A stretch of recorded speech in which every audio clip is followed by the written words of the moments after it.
1 a 3, que diz assim: no princípio, Deus criou os céus e a terra era sem forma e vazia, havia trevas sobre a face do abismo, e o Espírito de Deus se movia sobre as águas. Então disse Deus: haja luz, e houve luz. O que esse texto tem a ver com teologia da experiência? Quando Deus cria todas as coisas, Ele não cria sozinho. A Trindade já está presente na criação de todas as coisas. Então, o Espírito Santo estava pairando sobre a face das águas. É como se o Espírito Santo estivesse gestando numa grande madre aquilo que Deus iria fazer mais adiante. E enquanto o Espírito está gestando a criação de Deus, Deus profere a palavra. E a palavra aqui simbolicamente também representa Cristo. Então, Deus cria todas as coisas pelo seu Espírito e pela sua palavra. E nós, muitas as vezes, nós que somos pentecostais, nós temos a tendência de apontar o dedo para as igrejas históricas e dizer assim: porque são igrejas da palavra. E nesse sentido é bom, mas, digamos, nessa pejorização, né, está também embutido o fato de que nós, às vezes, queremos dizer, eles são frios, eles não são despertados como nós, eles não são avivados como nós. E, por outro lado, às vezes os nossos irmãos das igrejas históricas fazem o mesmo com a gente, né? Eles são os irmãos do Espírito, os crentes do Espírito. E com isso também, claro, está se dizendo, e às vezes com uma certa razão, que nós talvez não tenhamos tanta profundidade teológica. Então, as igrejas da palavra e as igrejas do Espírito, os crentes da palavra, os crentes do Espírito, os teólogos, estudantes de teologia da palavra e do Espírito. Mas Deus, quando cria todas as coisas, Ele não cria pela palavra ou pelo Espírito. Nós aqui classificamos os crentes, ou eles são da palavra, ou eles são do Espírito. Quando Deus cria todas as coisas, Ele não cria por uma coisa ou por outra coisa. Coisa que, obviamente, não cabe diante da grandeza que é o Espírito e a palavra. Mas Deus cria pelo Espírito e pela palavra. E do mesmo jeito que Deus cria pelo Espírito e pela palavra, Deus também gostaria, ou o projeto de igreja, o projeto de ensino teológico, de educação teológica que Deus tem, é do Espírito e da palavra. Não é do Espírito para os pentecostais ou da palavra para os irmãos históricos. É Espírito e palavra. E eu acho muito interessante que nesse momento histórico, digamos assim, primordial de todas as coisas, Deus, Ele cria pelo Espírito e pela palavra. Existe um segundo evento histórico tão importante, talvez, quanto a criação, ou até mais, que é na encarnação de Cristo. Quando os reis magos veem a estrela, ouvem os anjos cantando, ouvem as vozes e tem aquela experiência espiritual, vamos chamar assim, uma experiência envolvente do Espírito, que os faz vibrar, se alegrar, se entusiasmar, se animar para seguir a estrela. Percebam que, embora a experiência marcou o momento e a direção que eles deveriam tomar, mas a estrela ou a experiência que tiveram não mostrou o local exato do nascimento de Jesus. Como é que eles conseguiram descobrir o local do nascimento exato do nascimento de Jesus? Eles foram no palácio de Herodes. E Herodes, com segundas intenções, claro, chamou os escribas e fariseus e eles foram folhear a palavra. E na palavra eles encontraram que seria Belém Efrata. E aí Herodes transmitiu essa mensagem aos reis magos com outras mensagens subliminares e mal intencionadas. Mas o que eu quero dizer aqui para os irmãos? Que até o evento do nascimento de Jesus, e essa experiência dos reis magos, nós poderíamos também falar da experiência de Maria, de Isabel, nesse mesmo sentido. A experiência dos reis magos foi uma experiência do Espírito e da palavra. E lá no livro de Apocalipse, o terceiro momento histórico importante, em que o mundo e tudo que Deus fez terão um ápice, digamos assim, um ápice escatológico, está presente o fato de que o Espírito e a Igreja dizem: vem, ora vem, Senhor Jesus. Ou seja, de novo está presente o Espírito e a Palavra, e isso em todo o livro de Apocalipse também está presente, porque nós vemos várias vezes João tendo experiências e o anjo dizendo para ele: escreve o que você está vendo. Ou seja, esses exemplos bíblicos apenas para introduzir aqui o fato de que o interesse de Deus é que eu e você sejamos teólogos e teólogas do Espírito e da Palavra. Porque a experiência com Deus, nesse sentido, é fundamento epistemológico, é chave hermenêutica e dinâmica formadora da comunidade que somos nós. Agora, nós vamos tratar também alguns problemas que a academia clássica tem e também a academia teológica tem em relação à experiência racionalista, quase que de forma exclusiva, quando, na verdade, a teologia pentecostal propõe uma epistemologia suprarracional, não no sentido de que a racionalidade não seja importante, ela é muito importante e necessária. Nesse sentido, nós somos devedores, e muito devedores, às tradições históricas.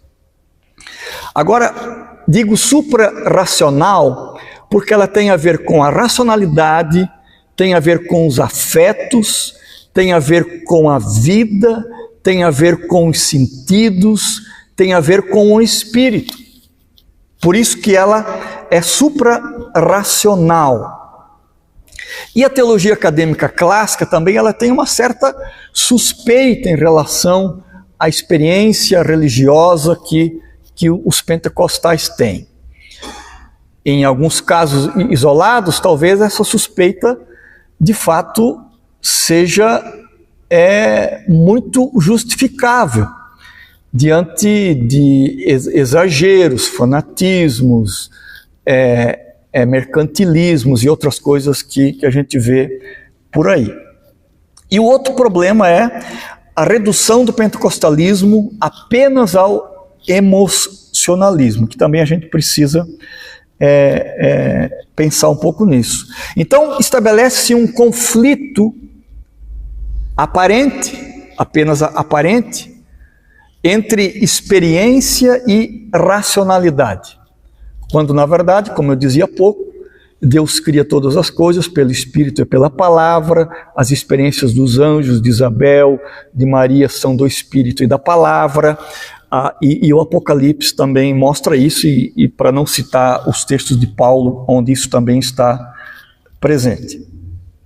Agora, quais os fundamentos epistemológicos da teologia da experiência? A gente pode dizer que ela tem a experiência como o locus, como o lugar de conhecimento. Mas não apenas uma experiência sensorial, uma experiência afetiva, mas também uma racional. E nesse sentido, a experiência, ela precisa ser pensada numa palavra hebraica, iada, que é usada muitas e muitas vezes no texto bíblico, no sentido de um conhecimento muito profundo da outra pessoa e também uma experiência íntima com a outra pessoa. Tanto é que quando muitas vezes a Bíblia usa a palavra conhecer a Deus, está se referindo exatamente nesses termos. É conhecer a Deus de forma profunda, de forma íntima. Iada também é a mesma palavra usada quando um homem e uma mulher no Antigo Testamento têm relações sexuais. Portanto, envolve uma profundidade no sentido de conhecer essa pessoa. Portanto, é um conhecimento relacional e que nasce do encontro com o Espírito Santo. Portanto, essa experiência pentecostal é um conhecimento performativo. O sujeito é transformado a partir deste conhecimento que ele tem com Deus. Então, a gente poderia dizer que é importante tanto a racionalidade quanto esta revelação experiencial que Deus faz para com o ser humano. No pentecostalismo, as duas coisas não se anulam e nem se excluem. Elas podem e devem andar juntas. E nesse sentido também, desses fundamentos epistemológicos, a gente precisa superar um dualismo que surgiu especialmente na modernidade, com o iluminismo, um dualismo que tem dificuldade de integrar razão, afeto, corpo, espiritualidade, desconfiando até nesse sentido de que a racionalidade talvez seja superior às demais capacidades e habilidades humanas, o que não é verdade, claro, né? Por isso, eu quero afirmar que a experiência pentecostal é uma experiência holística, no sentido de que ela envolve o ser humano como um todo. E aqui eu volto a repetir, a sua racionalidade, sua sensibilidade, sua afetividade, sua espiritualidade, no sentido completo e total. Mas nem por isso ela é anti-intelectual. Embora haja muitas defesas de um anti-intelectualismo que às vezes persiste dentro do pentecostalismo, porém, a teologia pentecostal ela não pode ser anti-intelectual, porque ela também tem a ver com a racionalidade humana. E aí precisamos estabelecer um diálogo, né, com a epistemologia teológica, estabelecendo algumas pontes, por exemplo, com a tradição bíblica, pensar também, e aqui eu creio que a teologia patrística, especialmente a que é professada hoje pela Igreja Ortodoxa Oriental, que se aproxima muito desse conceito que o pentecostalismo tem da experiência com o Espírito Santo, que é o que eles chamaram de divinização, ou seja, ou ainda deificação, né? No sentido de que a habitação do Espírito Santo no crente produz uma semelhança desse crente com Jesus. E quanto mais profunda for essa experiência, e na Igreja Ortodoxa Oriental eles chamam isso de experiência mística da contemplação, né? E nós pentecostais podemos também chamar de experiência mística da contemplação, mas também a experiência mística do batismo no Espírito Santo, que ajuda nesta divinização ou nessa deificação, no sentido de tornar o crente parecido com Jesus.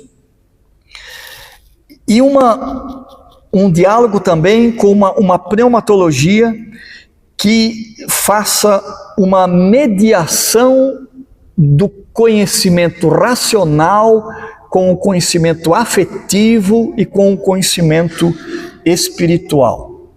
E nesse sentido, irmãos, a gente precisa pensar também na experiência como uma categoria hermenêutica, como o que eu chamaria de círculo hermenêutico pentecostal, no sentido de ter uma experiência profunda com Deus, no sentido de que a palavra de Deus precisa ser lida, estudada, e talvez até como diz lá em Apocalipse 10, que o anjo manda João comer o livro, né? Então, nesse sentido de ser uma essência de vida, de nutrição espiritual, no sentido de reinterpretar a vida e estabelecer sempre novas experiências com o Espírito Santo. Portanto, a palavra de Deus, a leitura e o estudo da palavra de Deus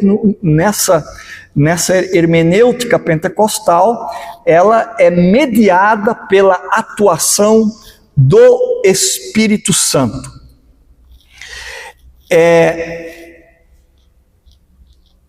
No sentido de que a razão e a experiência, ou a afetividade, a sensoriedade, quando nós tratamos de produzir teologia pentecostal, ela precisa ser mediada pelo Espírito Santo.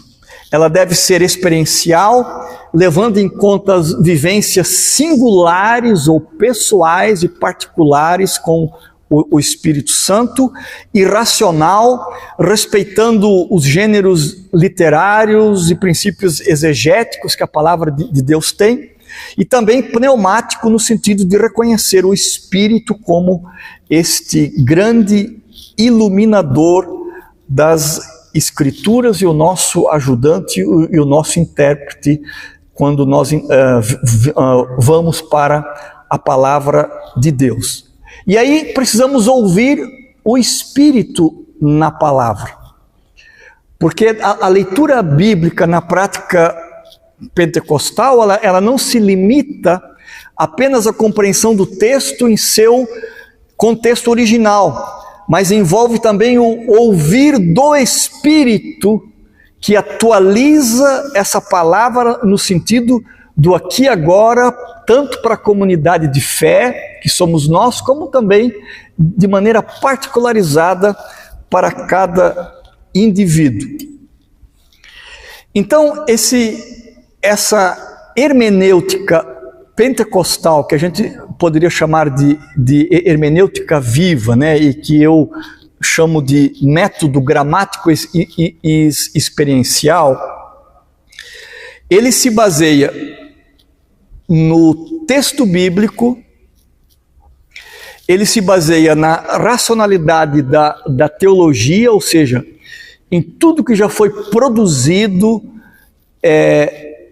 em toda a história da igreja, no sentido dos conceitos, dos dogmas, dos concílios, das declarações de fé e da maneira como se produz teologia, ou seja, a história da teologia e a teologia da história e toda a produção histórica de teologia fazem parte disso, como também a experiência que o intérprete dessa palavra tem com Deus. Então, o texto bíblico e a teologia vão produzir uma interpretação textual da palavra de Deus. A teologia e a experiência vai produzir uma prática comunitária, porque eu não posso ter experiências isoladas com o Espírito Santo. A minha experiência com o Espírito Santo, ela é mediada pela comunidade da qual eu faço parte. No mesmo sentido que Atos dos Apóstolos, no capítulo 2, quando os irmãos recebem o batismo no Espírito Santo, eles estão em grupo, eles estão em comunidade, eles não estão sozinhos. A nossa experiência, ela precisa ser em comunidade para não descambar em subjetivismos, em fanatismos, em idolatrias, em coisas desse gênero. Por isso, a nossa experiência pentecostal, ela precisa ser comunitária. Portanto, a teologia e a experiência produzem essa prática comunitária saudável. E o texto bíblico, junto com a experiência, é mediado pelo Espírito Santo, que nos torna fazer, ou nos torna, ou nos habilita para nós conseguirmos entender e compreender o texto bíblico. Portanto, a leitura bíblica pentecostal, ela se dá dentro desse contexto que nós estamos avaliando, dentro desses 3 círculos que se entrecruzam e não podem ser separados entre si na produção teológica que o pentecostal faz. E essa produção, né, e por isso que eu chamei esse método de gramático experiencial, ele tem uma dupla ancoragem, digamos assim, tanto na palavra quanto na experiência. Na palavra, que aqui eu chamo de gramático, precisa ter a sua base na palavra de Deus e nos escritos e discursos teológicos que estão de acordo com os postulados pentecostais, que é fundamentado, então, no logos cristológico. Por que eu chamo de logos cristológico? Porque toda a interpretação que nós fazemos da palavra de Deus, ela precisa ter Cristo como o seu princípio, o seu meio e o seu fim. Não existe interpretação bíblica fora de Cristo. Ela precisa ser completamente baseada e centrada em Cristo.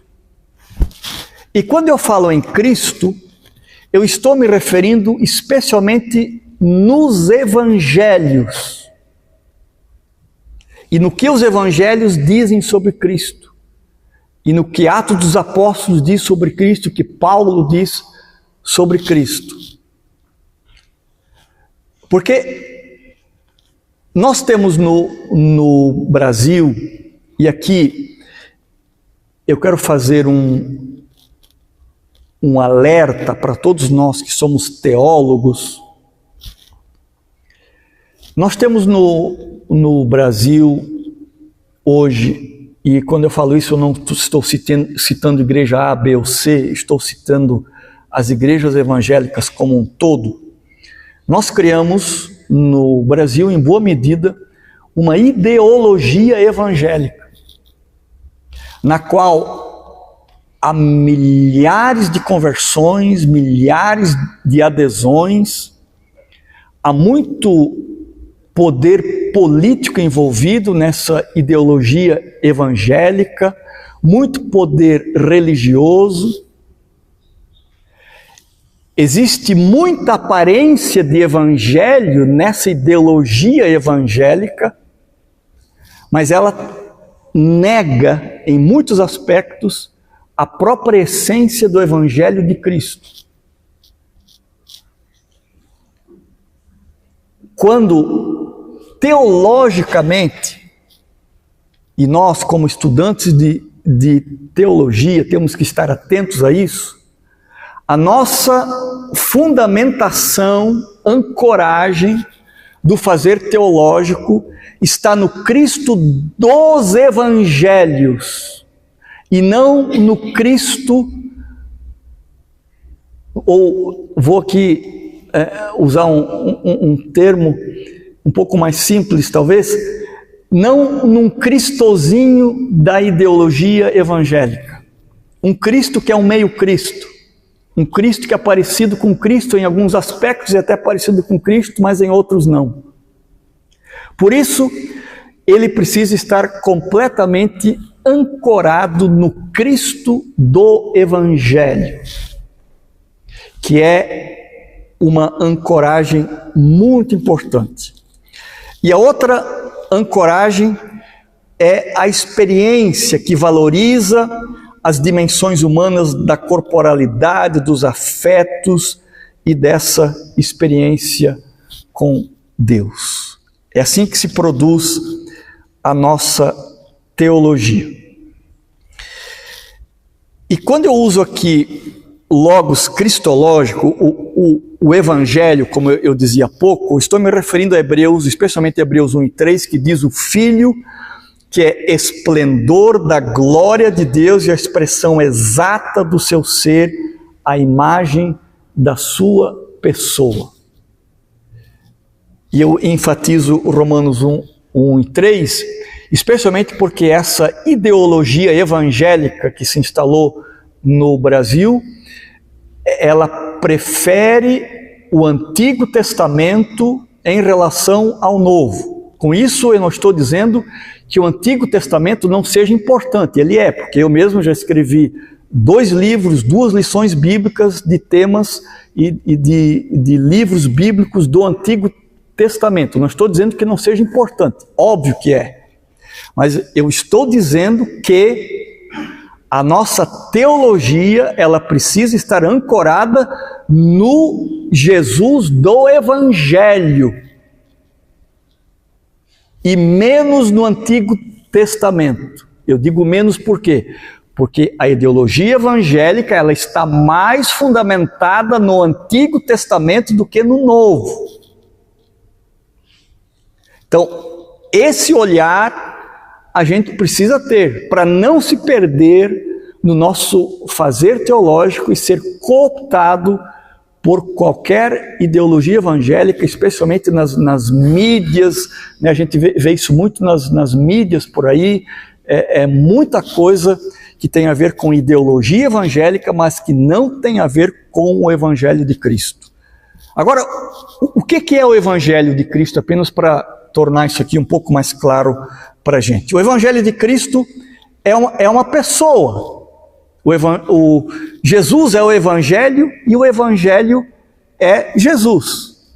O que Jesus era, o que Jesus fazia, o Jesus que era essa expressão exata do ser de Deus, que está em Hebreus 1:3, mas que assumiu a forma humana, que sentiu as dores humanas, que se relacionou, que se compadeceu, que sentia as dores das pessoas, que curava as pessoas, que tocava nos leprosos sem medo, que curava no sábado sem medo de que isso fosse uma transgressão da lei, porque a lei da vida para Jesus era muito mais importante do que as leis criadas pelos homens que não ajudavam muito nesse sentido, porque estavam sendo distorcidas. Aquilo que era para ser um dia de descanso se tornou um imperativo legalista sobre o povo que, em outros sentidos, ajudava a matar em vez de trazer vida como Jesus trouxe vida.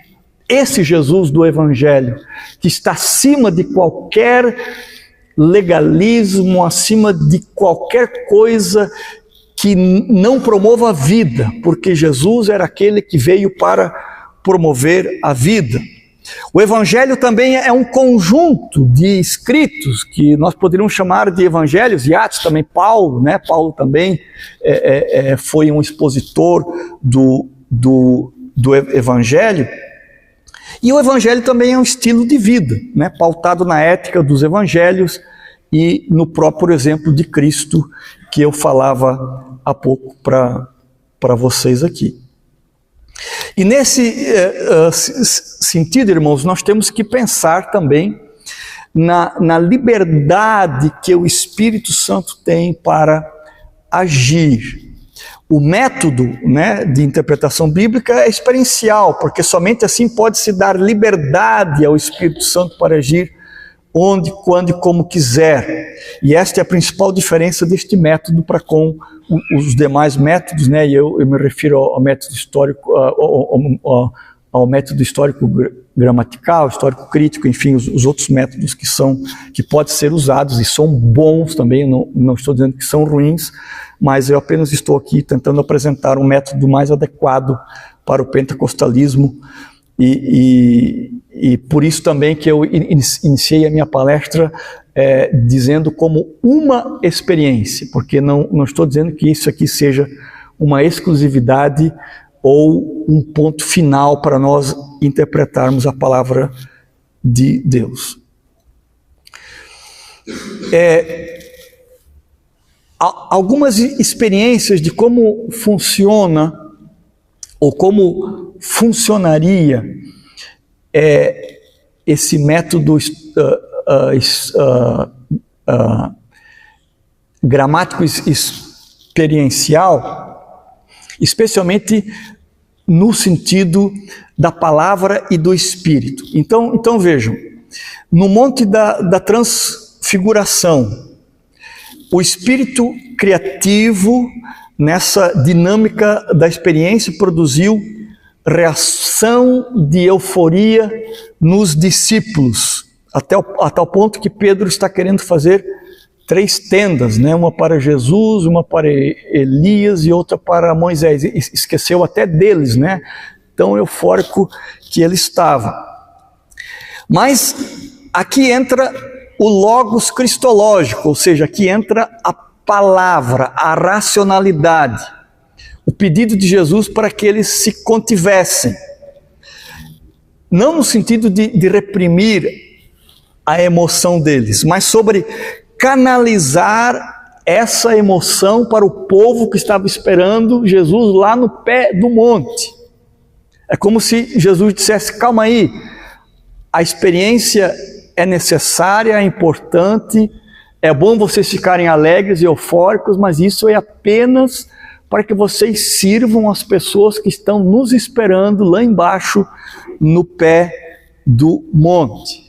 É para isso que serve a experiência de vocês. Um outro exemplo, Moisés e as tábuas, né? O espírito criativo faz aparecer trovões, efeitos meteorológicos, brilho no rosto, o povo assustado, amedrontado.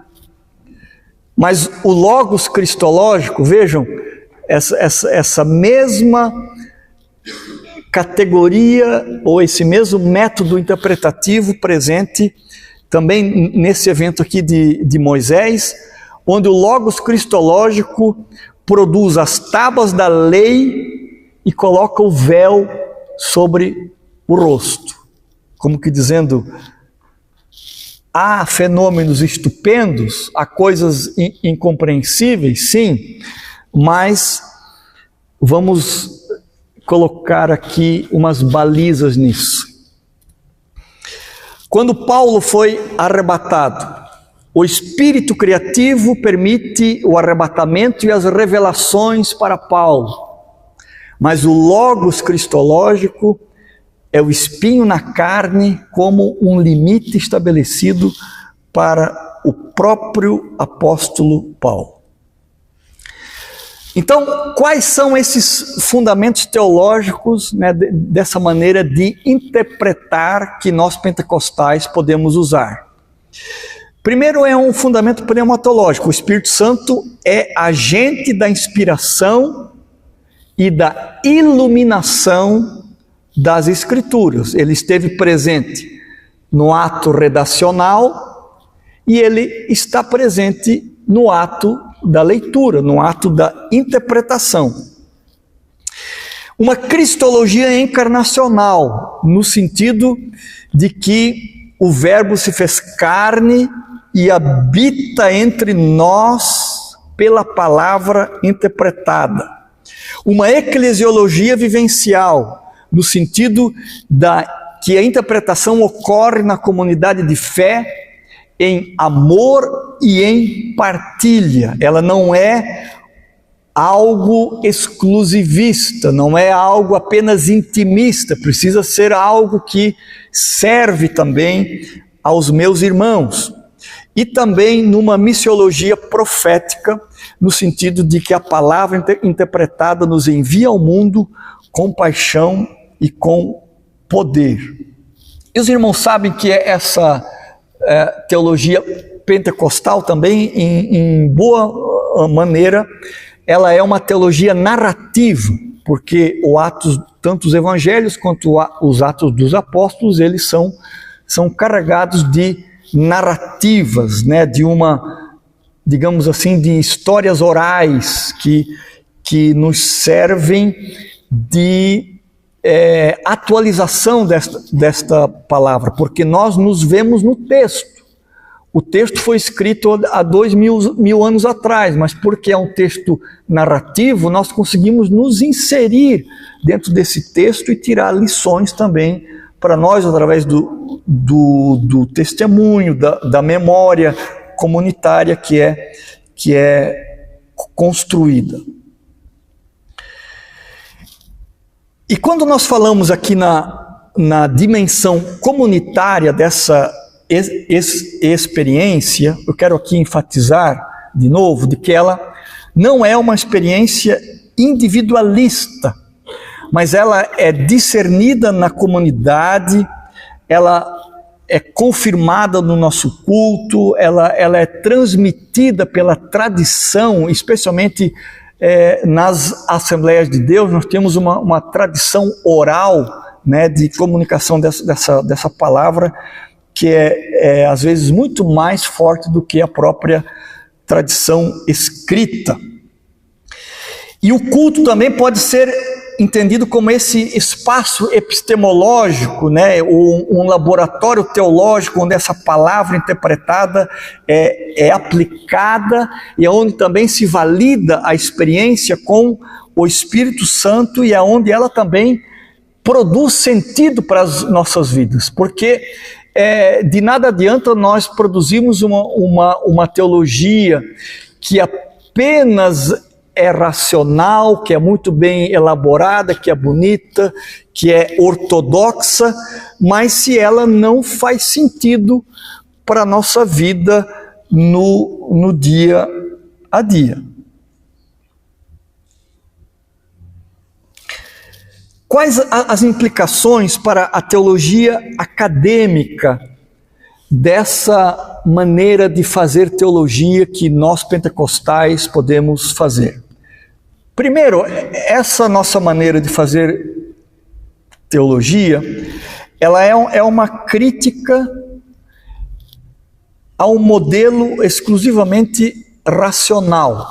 Foi exatamente por isso que os nossos primeiros pais pentecostais, lá no início do século XX, eles procuraram fazer uma ruptura com toda a teologia até então. Eles chegaram a dizer: a nossa teologia unicamente é o que está escrito na Bíblia. Ou seja, óbvio que foi uma radicalidade excessiva, mas apenas eles estavam, talvez não compreenderam bem o que significava isso, mas apenas eles estavam querendo dizer o seguinte: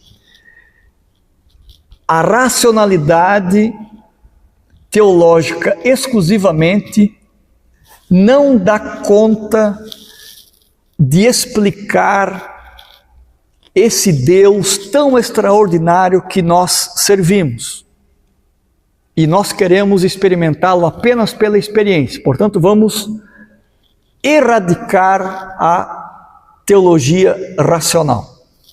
Claro que depois esse conceito foi revisto, graças a Deus, né?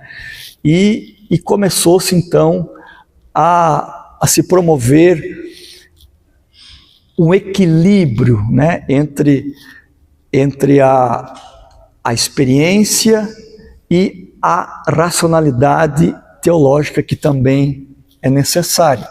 Mas lá no início, essa, digamos assim, até mesmo uma certa ojeriza que os pentecostais tinham para com a teologia racional, foi uma espécie de desforra, né, com essa incapacidade que muitas vezes uma teologia exclusivamente racionalista tem de conseguir falar as dimensões mais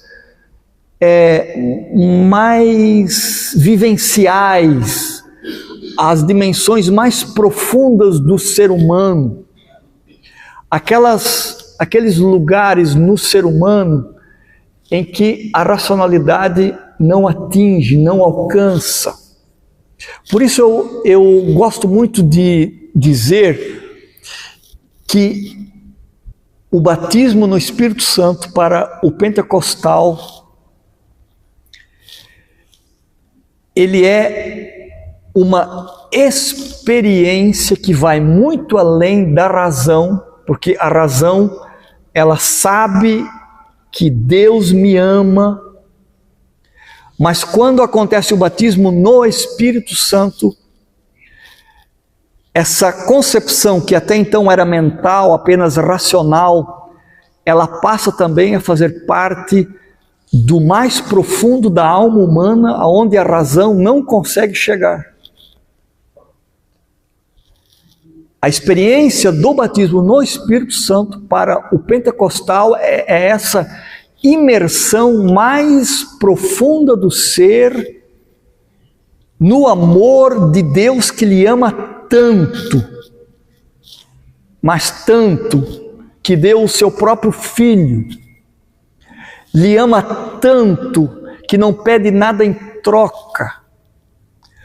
Um amor que não precisa nem ser correspondido, porque nada do que alguém vai fazer vai aumentar o amor de Deus, ou nada do que vai deixar de fazer ou fazer alguma coisa errada vai diminuir este amor. Porque este batismo no Espírito Santo é esse batismo totalmente imersivo do ser inteiro no amor de Deus. E isso muda radicalmente a maneira como a gente compreende o mundo, como a gente vê as coisas, como a gente entende Deus, como a gente compreende Deus, e muda também a maneira como a gente se relaciona uns com os outros. Porque o batismo neste amor, eu compreendendo não apenas racionalmente, mas também na profundidade do meu ser, como é este amor de Deus, eu também vou amar as pessoas à minha volta. E amar na maior radicalidade que Jesus ensinou, que é difícil para mim, especialmente, é dificílimo, que é amar o próprio inimigo. Amar o inimigo.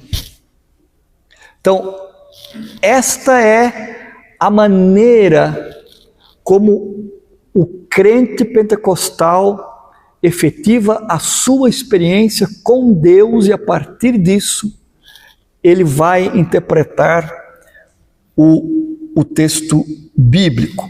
Então, por isso que a maneira pentecostal de fazer teologia é uma crítica a esse modelo exclusivamente racional, exatamente por causa dessas múltiplas formas de conhecimento, e porque existe uma legitimidade também no saber experiencial. Não é apenas o saber racional que é legítimo. O saber experiencial dos afetos, das sensações, da experiência também é um saber que é muito importante e necessário. Uma outra implicação para a teologia acadêmica que o pentecostalismo tem é uma proposta metodológica, porque uma teologia pentecostal ela precisa ser bíblica, óbvio, né? E especialmente bíblica no sentido do Evangelho de Cristo, como eu falava há pouco. Mas ela também precisa ser uma cristologia pneumatológica e uma pneumatologia cristológica. Porque essa teologia racional, que, especialmente a que foi desenvolvida no iluminismo, ela foi extraordinária e muito bela, no sentido de produzir uma cristologia muito profunda, muito enraizada, muito bonita e bem elaborada. Mas ela não conseguiu produzir, e basta que vocês, e aqui eu repito uma ideia que o pastor César Moisés, que também é professor de vocês, fala bastante, né? De que basta a gente olhar para os grandes volumes teológicos que são oriundos de teologias tradicionais, como eles desenvolvem muito bem uma cristologia, mas às vezes nem capítulos para o Espírito Santo tem, ou quando tem são pouquíssimas páginas, né? Então, por isso, uma cristologia pneumatológica e uma pneumatologia cristológica, que dê conta dessa grandeza da terceira pessoa da Trindade, que talvez tenha sido levemente esquecida pelas igrejas históricas. E nós talvez fizemos o contrário muitas das vezes. Nós nos esquecemos de uma cristologia mais profunda. Nós nos atemos muito à pneumatologia e também, às vezes, com uma certa dificuldade, porque parece que nós reduzimos a pneumatologia apenas a batismo no Espírito Santo, dons e milagres, e esquecemos de todo o resto da riqueza que a pneumatologia tem, quando, na verdade, o ideal seria nós produzirmos uma cristologia pneumatológica e uma pneumatologia cristológica. Então, nessa proposta, levar em conta a narrativa, a comunidade e, especialmente, a capacidade de transformação de vidas que o pentecostalismo tem. Por exemplo, vamos aqui falar de comunidades terapêuticas. Sabe-se que pouquíssimas pessoas, né, agora eu não me lembro se em torno de 2 a 3% de pessoas que são internadas em comunidades terapêuticas tradicionais conseguem se recuperar de fato, né, depois de muitos anos, assim, né? Enquanto isso aqui foi uma pesquisa feita pelo professor Fonsiner, né, que deu aula para mim, enquanto que nas igrejas pentecostais esse percentual é maior. Eu não me lembro agora quanto que é, né, mas ele constatou que essa, digamos assim, essa capacidade de transformação nas igrejas pentecostais é maior que nos centros de recuperação das igrejas históricas, né? Por quê? Porque o pentecostalismo tem essa habilidade, digamos assim, de promover a experiência com o Espírito Santo, e essa experiência ela pode gerar novas perspectivas de vida e profundas transformações nos indivíduos que são atingidos por ela. Precisamos também falar de alguns riscos, né, e distorções da experiência para promovermos um equilíbrio acadêmico aqui. E quais são esses perigos, né? Emocionalismo sem discernimento. Quando às vezes a gente vê até mesmo umas bizarrices, né, umas coisas extremamente fora do normal, extremamente exageradas, né? Que a gente precisa cuidar com esse tipo de coisa. Um outro perigo também é uma certa mercantilização do evangelho. Por exemplo, eu posso comprar 1 quilo de sal ali no mercado que custa R$2, 3, né? Sei lá. Fazer vários saquinhos de 20 gramas, subir um monte, ou dizer que subi um monte, e orei uma noite toda sobre aqueles saquinhos de sal, né, e vim aqui e vender para os irmãos a R$100 cada saquinho de sal daquele. Imagina quanto lucro que eu vou ter, né? Então, essa experiência ela envolve também perigos, né, que a gente precisa estar atento. Claro que aqui eu trouxe um perigo extremamente exagerado, né, mas apenas para que os irmãos percebam como é sutil isso, né, e como é perigoso a gente lidar com categorias tão profundas do ser humano. Um outro perigo também que eu já falei aqui, mas que às vezes ainda persiste em nosso meio, que é o anti-intelectualismo, né? E eu acho muito interessante, porque tem alguns pregadores que vão lá em Joinville, né, desses que gostam de dizer, porque eu sou da joelhologia, né, tal.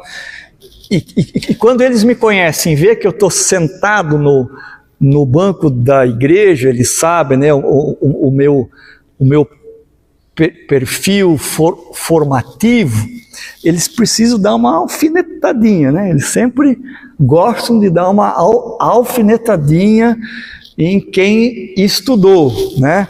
É o que eu chamaria de anti-intelectualismo, né? Que a gente também precisa cuidar com esse tipo de coisa aí, né? E cuidar também com uma certa individualização da revelação. Eu dizia há pouco para os irmãos que a nossa experiência é uma experiência comunitária. Ela ela não pode ser individualista.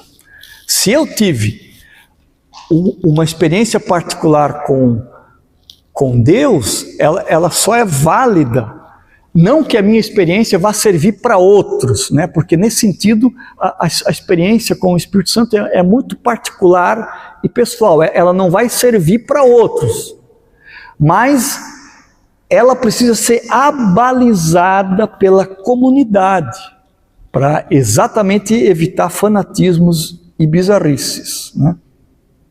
E esse critério de discernimento, para evitar o perigo, ele precisa, né, levar em conta todas essas questões que eu dizia antes, especialmente passar pelo logos cristológico, que é o Evangelho encarnado na pessoa de Jesus Cristo, e exatamente porque é encarnado na pessoa de Jesus Cristo, ele tem uma dimensão ética muito grande. Jesus, quando andou aqui na terra, e como eu dizia antes, esse é o nosso modelo, né? Esse é o nosso exemplo, e a divinização tem a ver com nós nos tornarmos parecidos com Jesus. Jesus, ele foi um sujeito extremamente ético em todas as maneiras de agir, de ser, de falar, de fazer. Jesus em tudo foi extremamente ético. Nós às vezes trocamos a ética por um moralismo, um certo moralismo legalista, né? E com isso eu não estou dizendo que o Evangelho também não contém a moral. O Evangelho também é moral, porque sem moral a sociedade se desfaz numa podridão só, né? Mas o que eu estou aqui querendo dizer é que Jesus não era moralista, Jesus era ético. E dentro da ética, ele tinha uma moral elevada, mas Jesus não era moralista, né? Então, nesse sentido também a gente precisa ter esse critério de interpretação. Por exemplo, nós temos aí um exemplo cômico aí no Brasil, uma certa pastora bispa, né, que é de um rigorismo moralista elevadíssimo, né? E ela já visitou o inferno várias vezes, fala com o diabo quase todo dia, com Jesus ela fala de vez em quando, né? Mas ela consegue trazer isso para uma experiência moralista incrível, assim, né? Apenas para dizer que essa experiência forçada, forjada, falseada, ela pode produzir muita coisa ruim, feia e bizarra, né? Então a gente precisa tomar cuidado com esse tipo de coisa. Falta para ela uma comunidade, né? Talvez estar na Assembleia de Deus de Curitiba para botar freios e contrapesos nessa revelação toda que ela tem, né? Quais as contribuições que o pentecostalismo tem para uma teologia contemporânea, uma teologia hoje, né? Primeiro, a recuperação do espírito como um agente epistemológico, porque o Espírito Santo não apenas inspira o texto, mas ele ilumina o leitor, ele atualiza a revelação para nós, e ele produz um conhecimento existencial, ele produz conforto, produz consolo, produz aquilo que Jesus disse: eu vou para o Pai, mas eu envio para vocês o Consolador, e ele vai ficar com vocês, ele vai morar em vocês, ele vai habitar dentro de vocês. Uma outra contribuição seria a integração entre teologia e vida. A teologia deixa de ser apenas um discurso e se torna uma prática transformadora de vida, renovadora, cheia de esperança e cheia de ações diaconais que abençoam as pessoas à nossa volta. Produz também uma teologia encarnada na nossa realidade latino-americana de sofrimento, de pobreza, de esperança, mas de um Deus que intervém, um Deus que faz com que mesmo o pobre, o necessitado, porque os irmãos sabem que as igrejas pentecostais do Brasil, e nós aqui no Sul talvez não vemos isso dessa forma, mas eu tenho viajado muito pelo Brasil, no Nordeste e no Norte, e tem igrejas do Nordeste, especialmente, que 80% dos crentes são mulheres, 70% são negros, né? Então é uma realidade diferente da nossa.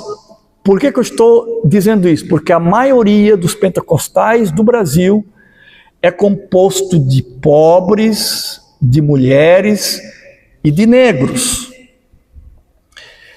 E é uma classe, muitas das vezes, de pessoas que a experiência com o Espírito Santo para elas é de uma grandeza, de uma beleza, de uma transformação extraordinária, de um enchimento de esperança, que muitas das vezes a gente não consegue nem entender a profundidade e a grandeza disso, a pujança disso. Apenas para dizer que essa teologia pentecostal precisa ser encarnada na realidade do dia a dia dessas pessoas que muitas das vezes são excluídas dos processos de privilégio que nós, especialmente eu como homem, como branco, como estudado tenho, né? E nem todos têm esses acessos que eu tive. E para ir encerrando, a teologia da experiência, ela redefine a forma como nós pensamos teologia, porque deixa de ser apenas racional e torna-se integrativa, holística e completa, pensando em todas as dimensões humanas. Valoriza a comunidade, os irmãos, os afetos, como um lugar de conhecimento também, e consegue integrar fé, corpo e história. Por isso que os pentecostais, quando tem a manifestação do Espírito Santo, uma das características disso é que o corpo fala, o corpo se expressa, o corpo expõe o que a pessoa está sentindo. De novo aqui no Sul, né, nós nessa racionalidade germânica, italiana que a gente tem, né, a gente tem, e eu falo por mim também, né, a gente tem uma certa dificuldade até, mas se a gente olhar para os irmãos do Norte e do Nordeste, essa corporalidade é completa e total. Eu estava numa igreja da Assembleia de Deus em Vitória da Conquista, e lá eu vi um negócio que me marcou muito. E eu fiquei feliz, eu confesso que fiquei feliz, né? Talvez alguém vai dizer, mas o pastor Clark está meio desviado, mas eu fiquei feliz. Sabe por quê? Porque o pastor da igreja, uma igreja gigante que tem lá, um templo bonito, chamou para a frente da igreja, do púlpito para cantar um grupo de pagode evangélico. E eles fizeram música evangélica lindíssima, uma letra lindíssima. E pensa no fogo que caiu naquela igreja, quando aqueles irmãos começaram aqui a bater pandeiro e tocar cuíca e dançar. Teve um irmão que se empolgou, que era o líder da banda ali, se empolgou e começou a dançar até ali. Foi uma apoteose do céu, assim, né? Então, apenas para dizer que essa manifestação do Espírito Santo às vezes extrapola a minha própria compreensão, a minha racionalidade, a minha identidade, os meus preconceitos, a maneira como eu enxergo as coisas.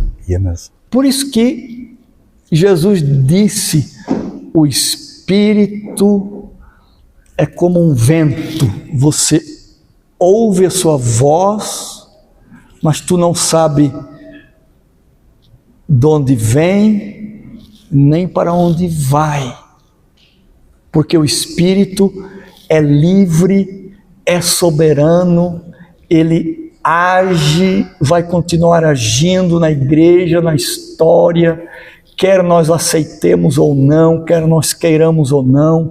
O Espírito de Deus vai rompendo barreiras, vai rompendo preconceito, vai rompendo racionalidades, afetividades, corporalidades e vai se inserindo dentro da igreja, da comunidade, da teologia, especialmente na teologia que nós estamos aqui tratando hoje, porque nós queremos uma cristologia pneumatológica e uma pneumatologia cristológica. E para terminar, quero aqui apresentar para os irmãos o meu livro, né? Tem ali na loja da CPAD, Teologia da Experiência. Muitas coisas do que eu falei aqui hoje estão presentes nesse livro. Se algum dos irmãos quiser, pode adquirir esse livro. Esse livro ele recebeu no ano de 2025 o prêmio Areté, que é proporcionado por várias editoras evangélicas do Brasil. Ele recebeu o prêmio de livro do ano no ano de 2025. Eu ficaria feliz se os irmãos pudessem ser abençoados com essa obra. Que Deus lhes abençoe em nome de Jesus. Amém.